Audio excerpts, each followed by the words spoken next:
नमस्कार दोस्त, मैं मनीष वर्मा, सभी का स्वागत है हमारे चैनल पे। बात करेंगे वेस्टर्न पॉलिटिकल फिलोसफर सुकरात के बारे में, जिनको सुक्रेट्स के नाम से भी जाना जाता है। दोस्तों, ग्रीस के एक छोटा सा शहर है एथेंस, जहाँ पे 469 ईस्वी पूर्व में इनका जन्म हुआ। 399 ईस्वी पूर्व में इनकी डेथ हो गई। डेथ किस कारण से हुई? दोस्त, ये सत्ता विरोधी विचारों के कारण बहुत फेमस हो गए थे। ये हमेशा सरकार की आलोचना किया करते थे और इसका स्प्रेड, इस एजुकेशन का स्प्रेड पूरी जनता में किया करते थे। इस वजह से शासक ने इनसे तंग आकर, भाई सरकार की आलोचना करेगा, इस वजह से इनको जहर का प्याला पिलाकर, जहर देकर इनको जान से मार दिया गया। यानी कि खत्म, किस्सा खत्म कर देगा। बुद्धिमान बालक थे उस समय, अपने उस समय के बता रहा हूँ। तो जब इनका जन्म हुआ था एथेंस के अंदर, तो शिक्षा का प्रसार नहीं था। तो ये शिक्षा का प्रसार, ज्ञान की प्राप्ति और सत्य की स्थापना के लिए हमेशा प्रतिबद्ध थे। इस प्रकार आज का ये जो हमारा टॉपिक है सुकरात का, ये काफ़ी इंपॉर्टेंट और इंटरेस्टिंग टॉपिक है। जिनका ये कहना था कि मैं यह जानता हूँ कि मैं कुछ नहीं जानता। BA political science honours third year में हो तो वेस्टर्न पॉलिटिकल फिलोसफी आपके पास है, तो आपके लिए है टॉपिक ये।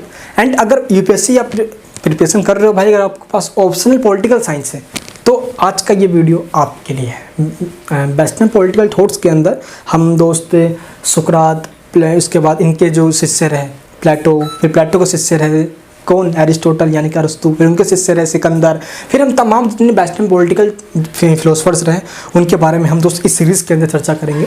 तो एक एक करके मैं वीडियोस अपलोड करूँगा।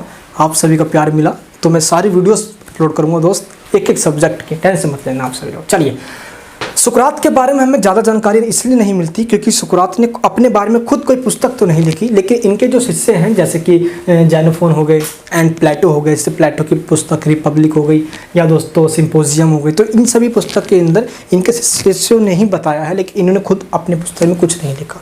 यहाँ तक तो प्लेटो ने संवाद शैली के रूप में, यानी क्वेश्चन पूछा फिर आंसर, क्वेश्चन पूछना फिर आंसर, रिपब्लिक के अंदर दोस्त तमाम इस तरह या दोस्तों या अपोलॉजी के अंदर ये बुक है प्लेटो की, इसके अंदर जो भी बताया है दोस्त, यही हमारे पास सोर्स है जो कि हमें सिकंदर के और अरिस्टोटल, जो कि दोस्त हमें सुकरात के विचार को समझने में हेल्प करता है।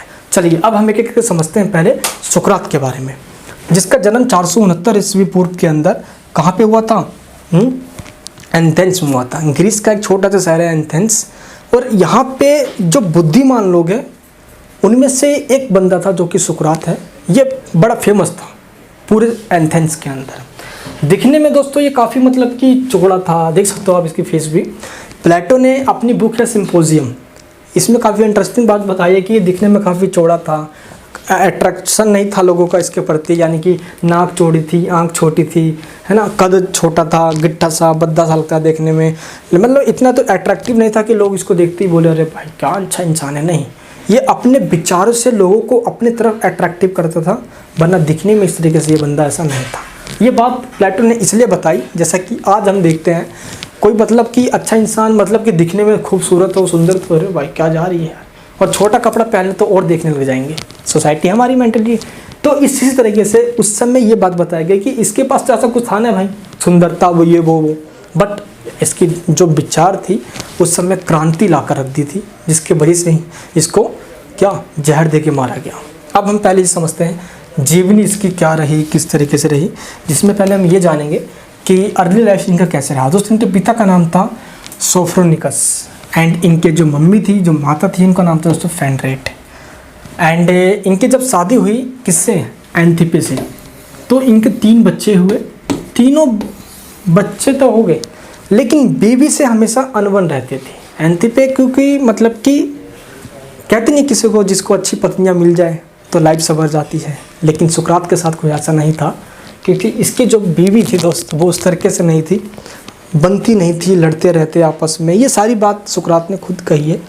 इस वजह से एक बार सुकरात से एक बंदा पूछने आया कि मैं शादी कर लूँ, मुझे शादी करनी है। सुकरात ने कहा हाँ बिल्कुल शादी करनी चाहिए, लेकिन बीवी सही मिल गई तो सुखमय ज़िंदगी बिताओगे, अगर बीवी सही नहीं मिली तो मेरे तरह दार्शनिक बन जाओगे, यानी कि बस अब ज़िंदगी कुछ नहीं है, बस पढ़ाई करना है। क्योंकि आप देखो ना, जब भी इसके 3 बच्चे हो गए थे, सब कुछ हो गया था, फिर भी इसने बस आपको लगा बस यार कुछ नहीं रखा इन सब जिंदगी के अंदर, घर से बाहर निकल गया और क्या करने लग गया, ये दार्शनिक जीवन की शुरुआत कर दी और शिक्षा पे जोर देने लग गया। दार्शनिक का मतलब ही होता है कि मैं ऐसा नहीं, मैं ऐसा चाहता हूँ और जो चाहता हूँ मैं वैसा मैं उसको रियलिटी लाइफ में यानी कि इम्प्लीमेंट करना चाहता हूँ, है ना। तो दार्शनिक या दर्शन वर्ड से मतलब होना चाहिए आपका कि मैं ये नहीं, मैं ऐसा करना चाहता हूँ, या ऐसा नहीं, ऐसा होना चाहिए। इसलिए इसने शिक्षा पे जोर दिया और उस समय के जितने भी युवा हैं, यूथ हैं, उनको शिक्षित करने पे जोर दिया, क्योंकि यूथ ही हैं जो पूरे सोसाइटी को चेंज कर सकते हैं। ज्ञान और नॉलेज के द्वारा ही पूरी समाज में परिवर्तन लाया जा सकता है। परिवार को दोस्तों इसने बिल्कुल ही इग्नोर किया, अपने परिवार को, बीवी बच्चे सब छोड़ दिए, बीवी इससे बनती नहीं, बच्चे ऐसे ही, बस इसको लगा कि अब हमें शिक्षा प्रसार करना चाहिए। एथेंस में उस समय एक कानून था, जिस कानून के अनुसार लगभग 18 साल से लेकर जितने भी पुरुष यानी कि लोग रहेंगे, जितने भी यूथ हैं, है ना, 18 साल से, तो उनको जीवन में एक ना एक बार तो आर्मी में सर्विस जरूर देनी थी। तो इसलिए 18 साल से लेकर 60 साल तक एक बंदे का जो उम्र एज है, ये टाइम पीरियड, ये आर्मी में चली जाती थी, तो शिक्षा का प्रसार हो नहीं पाता था। और इसमें सुकरात भी शामिल है। स्टार्टिंग में दोस्त जब 18-19 साल का सुकरात था, तो उसने भी आर्मी में यानी कि सिपाही के रूप में सर्विस दी थी, और एथेंस के कई 2-3 युद्धों में ये जीता भी था, जिसको प्लेटो ने अपनी पुस्तक में रिपब्लिक में भी बताया है। अब हम यहाँ पे ये समझते हैं पहले कि सुकरात ने ये सब तो बता दिया यहाँ पे। अब यहाँ पे आता है ये कि सुकरात ने जो अपने प्रिंसिपल्स दिए हैं, मेनली दर्शन की स्टार्टिंग होती है, मेन जो प्रिंसिपल है, अब हम इसकी बात करते हैं। अब यहाँ से थोड़ा भी तो हम अर्ली लाइफ समझ रहे थे, चलिए हम पहले बात करते हैं। सबसे पहला दोस्तों जो प्रिंसिपल है सुकरात का, वो है तर्क विद्या का सिद्धांत, यानी कि डॉक्ट्राइन ऑफ डायलैक्टिक। इसमें वो सत्य की खोज करना चाहता है, और प्राकृतिक रूप से ही हम सत्य की खोज कर सकते हैं। और सत्य की खोज करने के लिए 3 तरीके हैं। पहला है दोस्तों डिबेट करना। पहले हम वाद विवाद करेंगे। बातचीत या वाद विवाद करने से जब कोई सही बात और कोई जब गलत बात होती है, जो आपस में टकराती है, जो सही बात होती है वो बाहर निकल कर आती है। इसलिए जब भी कोई गलत कह रहा हो तो उसकी भी बात हमें सुनना चाहिए, डिबेट करना चाहिए सबसे पहले। दूसरी बात दोस्तों कॉन्वर्सेशन, हमें वार्तालाप करनी चाहिए। जब तक हम डिबेट नहीं करेंगे मुद्दा निकल कर नहीं आएगा, मुद्दा निकल कर आ गया तो हम कॉन्वर्सेशन करेंगे। जब कॉन्वर्सेशन भी हो गया तो दोस्तों लास्ट में हम करेंगे क्या है, क्या करेंगे, डायलैक्टिक है। डायलैक्टिक का मतलब क्या होता है, हम इस तरीके से तर्क विद्या के सिद्धांत के अकॉर्डिंग, तर्क विद्या लॉजिक लगाकर हम उस सच्चाई को ढूंढने की कोशिश करेंगे। तो दोस्तों DCD यानी कि डिबेट, कॉन्वर्सेशन और डायलैक्टिक, ये 3 तरीके हैं जिनसे हम सत्य की खोज कर सकते हैं। अगर बात तर्क की आती है तो तर्क एक ऐसी प्रक्रिया है जिसको हमने हाइपोथेसिस का नाम दिया। ये बात प्रकल्पना के रूप में जानी जाती है, जो कि किसके, सुकरात के द्वारा क्या कहा गया है। हाइपोथेसिस का मतलब होता है कि एक तरफ से क्वेश्चन करना, दूसरे तरफ से उसकी जांच करना, क्वेश्चन करना, जांच करना, क्वेश्चन करना, जांच करना, एंड में जाके उसको इस तरीके से देखना कि उसका जो सही अर्थ है, उसका जो सही मतलब है वो निकल कर आना। अगर हाइपोथेसिस का मैं आपको फिर से अगर एग्जांपल देके समझाऊं, मान लो दोस्तों हम समझते हैं यहाँ पे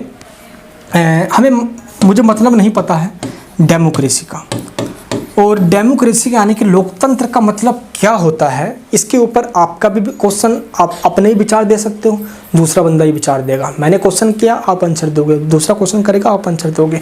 वैसे दोस्तों डेमोक्रेसी के ऊपर ना जाने कितने लोगों ने अपने विचार दे रखे हैं, लेकिन जब अब्राहम लिंकन ने अपने विचार दिए कि government of the people, by the people, for the people, इसको सभी लोगों ने माना, नहीं सही है भाई ये, समझे। तो हाइपोथेसिस का मतलब होता है एक तरफ से क्वेश्चन करना, दूसरी तरफ से क्वेश्चन आंसर करके उसका सही अर्थ निकालना। जब तक हम उसमें लॉजिक को ऐड नहीं करेंगे, उसका अर्थ तर्क में बदलेगा नहीं और वो सही तरीके से समझ में नहीं आएगा लोगों को। तो दोस्तों ये तर्क की बात करते हैं, लॉजिक की बात करते हैं। सेकंड इनका जो प्रिंसिपल है वो प्रयोजन मूलक व्याख्या, यानी कि टेलीलॉजिकल एक्सप्लेनेशन। इसका मतलब क्या था, इसका मतलब दोस्तों ये था कि इंसान सिर्फ भौतिक जीवन, फिजिकल वर्ल्ड या फिजिकल लाइफ से ही कंट्रोल नहीं होता। इंसान अपने लक्ष्य से, उनका जो भी गोल होता है, अपने उद्देश्य से और अपने ध्येय से जुड़ा हुआ होता है। जैसे इस समय कहा नहीं था, किसने, APJ अब्दुल कलाम ने, कि सपने वो होते हैं जो हमें मतलब कि जो नींद में नहीं देखे जाते, जो हमें सोने नहीं देता। ऐसी कुछ लाइन थी ना, बहुत अच्छी लाइन थी यार वो। सेम इसी तरीके से भी सुकरात ने ये कहा कि इंसान को भौतिक वर्ल्ड के अलावा भी कुछ ऐसे उसके अपने ही सपने होते हैं, कुछ अपने प्रिंसिपल होता है, कुछ उसका लक्ष्य होता है, जिस लक्ष्य पे वो इंसान चलता है, और इसीलिए उस लक्ष्य से भी इंसान वो कंट्रोल होता है। अब कैसे, एक एग्जाम्पल देता हूँ मैं आप सभी को। जब इसको पकड़ा गया सुकरात को कि ये इंसानों को बहका रहा है, लोगों को शिक्षा दे रहा है सरकार के अपोज में, विरोध में, तो इसको गिरफ़्तार कर लिया गया। और जब गिरफ़्तार किया गया इसको, तो इसके कुछ साथियों ने, इसके दोस्तों ने, वहाँ पे जो गार्ड था जहाँ पे ये बंद था कारखाने में सुकरात, उसको कुछ रिश्वत देके इसको छुड़ाने के लिए वो आए हुए थे। सुकरात भागा नहीं, उसने बोला कि नहीं, मेरा ध्येय या लक्ष्य या उद्देश्य या मेरा गोल कह ले या मेरी जो ड्रीम है, बस एक ही चीज़ है, कानून का पालन करना। ये मेरा ऑब्लिगेशन है, मेरा कर्तव्य है ये। यानी कि अब चाहे तो वो वहाँ से भाग भी सकता था, लेकिन सुकरात भागा नहीं, क्योंकि उसका लक्ष्य क्या है, कानून का पालन करना। अब यहाँ पे एक बार मैं आपकी बात लेता हूँ। मान लो आप यूपीएससी की प्रिपरेशन कर रहे हो, अब यहाँ पे आपका कोई भी रास्ता भटकना आएगा। अभी आप बहुत भटकोगे, अब कभी आप तैयारी कर रहे होगे तो बीच में एक फ्रेंडशिप प्रॉब्लम आ जाएगी, तैयारी कर रहे होगे तो किसी से आपको प्यार हो जाएगा, फिर ये हो जाएगा, फिर वो हो जाएगा, तो अब रास्ता बहुत भटकोगे। लेकिन इन रास्ता भटकने के अलावा भी आपका जो लक्ष्य है, मेन पर्पस जो है आपका यूपीएससी, आपको उसको अचीव करना होगा, या कानून का पालन जो सुकरात ने कहा वो हमें करना है। इस बात को लेकर दोस्त सुकरात जहर का प्याला हंसते हंसते पी गया और मर गया, सिर्फ इसलिए कि बस मुझे कानून का पालन करना। अगर मैंने भाग गया, अगर मैं वहाँ से भाग गया अगर सुकरात, तो कानून का निरादर यानी कि कानून का पालन नहीं करेगा वो, इससे गलत मैसेज जाएगा। बस इस बात को लेकर वो पी गया भाई, क्या हो सकता है। ठीक है, तो प्रयोजन मूलक व्याख्या का मतलब होता है कि इंसान अपने भौतिक विश्व से यानी कि फिजिकल वर्ल्ड से, ये जो नेचर है इससे तो कंट्रोल है ही, साथ ही साथ वो अपने लक्ष्य, उद्देश्य और ध्येय से भी कंट्रोल है। जो उसका मेन जो गोल है इंसान उससे भी कंट्रोल होता है। क्यों? क्योंकि हम कहीं ना कहीं उसके लिए ही कुछ कर रहे होते हैं। थोड़ा एक इमेजिनेशन करो, आंख बंद करो, सोचो जरा एक बार, आज जो भी आप कर रहे हो किसके लिए कर रहे हो। जैसे यूपीएससी में जब आप इंटरव्यू जाओगे तो आपका पहला क्वेश्चन आपसे ये पूछा जाता है ना कि आप आईएएस क्यों बनना चाहते हो, तो एक गोल है आपका, वही गोल आपका विजन जो क्लियर कर देगा। और यही अगर विजन क्लियर हो गया आपका तो सब कुछ है, समाज सेवा है ना, आतंकवाद के खात्मा, शिक्षा का प्रसार, पेरेंट्स की खुशी, पैसा, धन दौलत, पीढ़ी को सेट, बहुत सारे ऐसे बहुत सारे क्वेश्चन किए जाते हैं। ठीक है, चलिए नेक्स्ट जो प्रिंसिपल दिया इसने क्या कहा, नेक्स्ट प्रिंसिपल है इसका आकृति सिद्धांत, जिसको थ्योरी ऑफ फॉर्म्स के नाम से भी जाना जाता है। थ्योरी ऑफ फॉर्म्स के द्वारा ये सत्य की खोज करना चाहता है। अब ऐसा इसमें क्या है ना, यानी कि अगर हम प्राकृतिक सत्य या हम ट्रूथनेस की या हम वास्तविकता की खोज करना चाहे तो क्या होगा। अब देखो, अब मान लो कि एक ऐसा वर्ल्ड जहाँ पे कुछ ना कुछ कमियाँ हैं, लेकिन वो कमियाँ इंसान को दिखती नहीं है। अब जब वो इंसान को दिखती नहीं है तो इंसान इसी चीज़ को परफेक्ट मान लेता है। समझे मैंने क्या कहा, ये कुछ बहुत गहरी बात है, इसको लिखने से या पढ़ने से नहीं, एक्सपीरियंस से और कॉमन सेंस से समझ में आएगा। ये मैं नहीं, सुकरात कह रहे हैं। चलिए पहले हम इसको समझते हैं। सुकरात ने इसको समझाने के लिए जियोमेट्री का एग्जाम्पल लिया है। जियोमेट्री आपने क्लास 10th में पढ़ा हो, है ना। चलिए मैं आपको पहले समझाता हूँ। जब हम दोस्त कोई त्रिभुज ऐसा बनाते हैं तो त्रिभुज का या जियोमेट्री का सिद्धांत ये कहता है कि इसके जो भी लाइन होंगे, यानी कि जो इसकी आकृति होगी, अगर मैं इसको आकृति को दोस्तों इस तरीके से बना दूँ, इस तरीके से बना दूँ, तो इसकी आकृति में देखो दोस्त, कोई मोटी लाइन है, कोई पतली है, ऐसा है ना, कोई मोटी है तो कोई पतली है। वैसे ही सेम अगर हम इसकी लाइन को इस तरह के देखें तो ये ठीक आकृति नहीं है, लेकिन ज्योमेट्री का सिद्धांत ये कहता है कि दोस्त ये बिल्कुल ही सीधी लाइन होनी चाहिए, ना छोटी ना मोटी ना पतली, ऐसा कुछ नहीं होना चाहिए। सेम इसी तरीके से जब हम कोई भी समझा रहा होता है हमें, तो वो फटाफट यूँ डाल के यूँ लगा देता है, ऐसा ही होता है ना। तो हम इसी, जो कि ये इम्परफेक्ट है ना, ये अपूर्ण है, ये पूर्ण नहीं है, फिर भी हम इसको परफेक्ट मान लेते हैं। हाँ ठीक है, ऐसे ही होता है, ऐसे ही होता है। वही बात ये भी कहता है सुकरात भी कि एथेंस है वो उस समय के अपूर्ण समाजों में से एक है, यानी कि अपूर्ण, वो इम्परफेक्ट है, लेकिन लोग उसको भी परफेक्ट मान रहे हैं। ये बात उसने ये क्यों कही, क्योंकि वहाँ पे कहीं ना कहीं एजुकेशंस का अभाव, शिक्षा का अभाव था, जागरूकता नहीं थी, और शासन तंत्र, राजतंत्र के कारण काफ़ी डिक्टेटरशिप थी वहाँ पे। इसलिए सुकरात अब यहाँ पे ये कहता है कि जब हम इसको ही परफेक्ट मान रहे हैं, इसलिए तो जब भी हमें कुछ भी पता लगाना हो तो हमें उसको अपने सेंस से ही पता लगाना पड़ेगा। यहाँ पे दोस्तों जो वर्ड यूज किया गया है, सेंस एक्सपीरियंस वर्ड यूज किया गया है। कौन सा? Sense experience. हमें अपने इस तर्क विद्या के द्वारा, हमें अपने इस बुद्धि के द्वारा, जिसको हम कॉमन सेंस नहीं कहते हैं, यहाँ पे इसने सेंस एक्सपीरियंस का है, जिससे हमें पता लगाना पड़ेगा वास्तविकता समाज की। इस तरीके से इसने त्रिभुज का एग्जाम्पल दिया है। ठीक है दोस्तों, अब हम इस त्रिभुज का ही एग्जाम्पल लेके ही आगे इस सोसाइटी में भी हम सब कुछ समझ सकते हैं। आखिर सुकरात की मृत्यु कैसे हुई, ये सब तो अपने प्रिंसिपल भी देख लिया। सुकरात की मृत्यु कैसे हुई, एक थोड़ा सा इंटरेस्टिंग कहानी आपको मैं चलिए बताता हूँ। अभी मैंने स्टार्टिंग बताया कि दोस्त वहाँ पे लोग सिपाही बन जाया करते थे 18 साल से 60 साल की एज तक। एंड लोगों का सबसे बड़ी बात ये था कि वो उस समय सिपाही बनने को मजबूर भी थे, क्योंकि कानून था जिसमें सुकरात भी शामिल है, और इसलिए वहाँ पे एजुकेशन का इतना ज़्यादा प्रभाव नहीं था। सुकरात ने दोस्त काफ़ी सारे लोगों को स्टार्टिंग में भी ट्यूशन पढ़ाना, जैसा ट्यूशन नहीं पढ़ाते वैसे इसने काफ़ी सारे बच्चों को इकट्ठा करके पढ़ाने का काम भी स्टार्ट किया था। और काफ़ी सारे इसने जो सेनाएं होते थे, जो सिपाही में होते थे, उनको भी इसने प्रशिक्षण यानी कि शिक्षा देने का इसने काम किया था।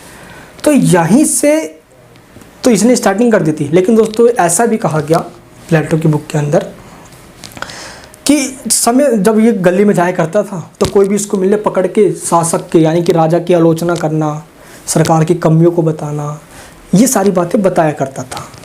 और एक ना 2 दिन 3 दिन सालों सालों भर ऐसे करता था। और जब एक समय आया कि पूरी सोसाइटी में ऐसा फैलेगा तो सरकार को लगा कि भाई हमारी कमियां कौन बता रहा है, ये आलोचना कर रहा है, ये कर रहा है। और उस समय भाई ये बहुत बुद्धिमान इंसान, जब कोई ऐसी बात इतनी गहरी बात बता दिया जिस इंसान ने, इसलिए इसको बहुत बुद्धिमान इंसान माना गया। इसीलिए इसको इस वजह से गिरफ्तार कर लिया गया। और गिरफ्तार करने के बाद इसके ऊपर देशद्रोह का मामला चलाया गया, जिसके अंदर इसको एक जहर का प्याला देके यानी कि एक जहर दे दिया गया और इसको पीने के लिए कहा गया। मैंने आपको बताया दोस्तों इसको भागने के लिए भी रास्ता दिया गया था, लेकिन ये भागा नहीं। इसे बोला भाई कानून का पालन करना मेरा एकमात्र लक्ष्य है, क्योंकि मेरा कर्तव्य है वो। और इस वजह से वो क्या हुआ, फिनिश, मर गया दोस्तों इस तरीके से। अब यहाँ पे हम बात करते हैं निष्कर्ष की। देखो सबसे पहले बात बताऊँ मैं तो जो कौन सुकरात है, इसने नॉलेज पे बल दिया, ज्ञान प्राप्ति पे जिसने जोड़ दिया।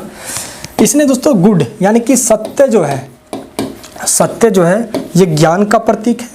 इविल यानी कि जो असत्य है वो अज्ञान का प्रतीक है, जिसको हम इग्नोरेंस के नाम से भी जानते हैं। इसलिए इसने उत्तर आदर्श राज्य की प्राप्ति करने के लिए एक ऐसे राजा को राज्य सौंपने की बात कही जो एक आदर्श राजा हो। इसी बात से प्लेटो भी काफ़ी प्रभावित हुआ, जिसने अपने ही ग्रंथ में ये भी कहा कि राजा एक ऐसा होना चाहिए जो दार्शनिक हो।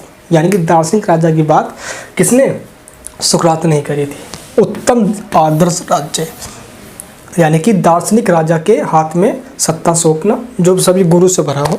इसी वजह से सुकरात को दोस्त उस समय का चर्चों के अंदर, मंदिरों के अंदर क्या विशिष्ट मैन ऑफ द ग्रीस के नाम से जाना जाता था। तुम ग्रीस के सबसे बड़ी मनीषी हो। मनीषी एक वर्ड यूज किया गया था इसके लिए। मनीषी का मतलब होता है दोस्तों बुद्धिमान। बुद्धिमान था भाई ये तो, बहुत बुद्धिमान। लेकिन हंसते हंसते इसने एक बात कही कि मैं बुद्धिमान इसलिए हूँ क्योंकि मैं यह जानता हूँ कि मैं कुछ नहीं जानता हूँ। और दोस्त सर झुका के अपनी इसने इस बात को कहा, जिस वजह से दोस्त इसको बुद्धिमान कहा गया। और इसकी बुद्धिमत्ता से ही डर कर इसको जहर देकर मारा गया एंड में। एंड एक बात जो इसने हमेशा जोड़ दिया कि गुणों का पता लगाना। जैसे एक एग्जांपल देता हूँ आप सभी को मैं, हम त्रिभुज की आकृतियों को नाप सकते हैं, इसकी लाइन कितनी लाइन कितनी है नाप सकते हैं। तो ठीक हम उसी प्रकार से समाज के अंदर लोगों की गुणों को भी पता लगा सकते हैं कि किस इंसान में कौन सी क्वालिटी है। ठीक है, तो इन्होंने गुणों को पता लगाने की भी बात कही है, जो कि पता लगाया जा सकता है। जैसे हम त्रिभुज की आकृतियों का पता लगा सकते हैं ज्योमेट्री का, वैसे ही गुणों का भी पता लगाया जा सकता है। आगे चल के दोस्तों मैक्स वेबर और एर्नाल्ड जो ब्रैकेट है, इन्होंने मतलब कि फैक्ट से वैल्यूज़ का हम पता नहीं लगा सकते ऐसा कहा। लेकिन जो सुकरात इन्होंने ये कहा कि फैक्ट और वैल्यूज़ हमेशा एक साथ ही चलते हैं। तर्क के आधार पे हम वैल्यूज़ का पता लगा सकते हैं, जो मूल्य होता है। तर्क है तो मूल्य है, मूल्य यानी कि जो हमारी सोसाइटी में जो भी नियम चल रहे हैं, वैल्यूज़ है जो हमारी सोसाइटी की वो। ठीक है, लेकिन दोस्त आगे चल के अगर हम बात करें तो अगर इसकी एक चीज़ पे क्रिटिसाइज़ किया जाता है सुकरात को, वो चीज़ क्या है, इसने बात किया था कि जो स्टेट है यानी कि जो राज्य है वो एक दार्शनिक राजा को सौंपना चाहिए, है ना, जहाँ पे ये पूर्ण सत्तावादी बात कर रहा है जो कि लोकतंत्र विरोधी है ना। अब एंटी डेमोक्रेसी बात कर रहा है यहाँ पे ये, क्योंकि डेमोक्रेसी के अंदर शासन जो होता है वो जनता का होता है और जनता जिसको चाहे उसको चुन ले। लेकिन इसने बोला है कि किसको, दार्शनिक राजा बने। इसके बजाय कोई ना राजा बने, तो इस बात पे इसकी आलोचना की जाती है। इसके बावजूद भी जो इसके विचारों हैं उसको आज भी बहुत काफ़ी महत्व दिया जाता है। जिसमें सबसे पहला इसका विचार है वो है आलस्य में जीवन बिताना आत्महत्या के समान है। सुन लो भाई सारे, आलसपन जीवन बिता रहे हो तो समझ लो कि आप अपने आप खुद को ही अपने आप को आप आत्महत्या कर रखा है आपने, है ना, यानी कि आप मर के जी रहे हो, कोई वैल्यू नहीं उस ज़िंदगी की। एक ईमानदार आदमी हमेशा एक बच्चा जैसा होता है, हरकतें बच्चे जैसे होती हैं। शादी या ब्रह्मचर्य आदमी चाहे जो भी रास्ता चुन ले उससे बाद में पछताना ही पड़ता है। क्या बात है भाई, बहुत गहरा मीनिंग है, समझना जरा इस बात को। कौन सा कोर्स सबसे बेहतरीन आपको लगा नीचे मुझे कमेंट बॉक्स में बताना। मृत्यु मानवीय वरदानों में सबसे महान है, यानी कि जो मृत्यु है ये ईश्वर का एक आशीर्वाद है। अगर ये नहीं मिलेगी तो इंसान का क्या हाल होगा, समझ लो, ये सुकरात कह के गया हुआ है। सौंदर्य एक अल्पकालिक अत्याचार है। सौंदर्य, सुंदरता, आप भी इस बात पे भी कह सकते हैं कि दूसरे खुद सुंदर नहीं था इसलिए अत्याचार कह रहा है। काफ़ी लोगों ने इसका ये भी कहा है। खैर दोस्त, आप देखो ना कि इसके पापा एक शिल्पकार थे, मूर्ति बनाते थे, है ना, और मूर्ति, और उसमें ये भी स्टार्टिंग में इसने मैंने पापा का साथ दिया था मूर्ति बनाने वाले कामों के अंदर भी, लेकिन उसके बावजूद ये दर्शन साथ में चला गया, दार्शनिक बन गया। तो इसके पीछे इसका रीज़न इसकी बीवी को बताया जाता है। ठीक है, चलिए। मूल्यहीन व्यक्ति केवल खाने, ये लाइन बहुत तगड़ी लगी मेरे को भाई, बहुत तगड़ी लाइन लगी। बताना मुझे इसका मतलब अगर समझ गए तो। मूल्यहीन, मूल्यहीन मतलब तो मूर्ख व्यक्ति। ठीक है, मूर्ख व्यक्ति केवल खाने और पीने के लिए जीता है। मूर्ख व्यक्ति, अगर हम, आप, मैं और हम सब अगर खाने पीने के लिए जी रहे हैं तो हम सब के सब मूर्ख हैं। आगे क्या कहता है ये? मूल्यवान, यानी कि जो बुद्धिमान है, बुद्धिमान व्यक्ति केवल जीने के लिए ही खाता पीता है। समझाया मतलब? सोच का मतलब बता रहे, मेरे कमेंट जरूर बताना है एक बार, फिर से समझाता हूँ आप सभी को। जो मूर्ख व्यक्ति है वो सिर्फ खाने पीने के लिए जीता है, और जो बुद्धिमान व्यक्ति है वो सिर्फ जीने के लिए खाता पीता है, बाकी सारा अपना काम अलग से करता है। समझे? कमेंट बॉक्स में बताना आप इस लाइन से क्या समझे। हर व्यक्ति की आत्मा अमर होती है, लेकिन जो व्यक्ति नेक होते हैं उनकी आत्मा अमर और दिव्य होती है, पवित्र माना जाता है उसे। हमारी प्रार्थना बस सामान्य रूप से आशीर्वाद के लिए होनी चाहिए, क्योंकि भगवान जानते हैं कि हमारे लिए क्या अच्छा है।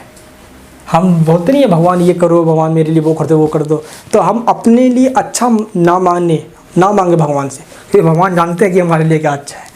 मैं सभी जीवित लोगों में सबसे बुद्धिमान हूँ, क्योंकि मैं यह जानता हूँ कि मैं कुछ नहीं जानता।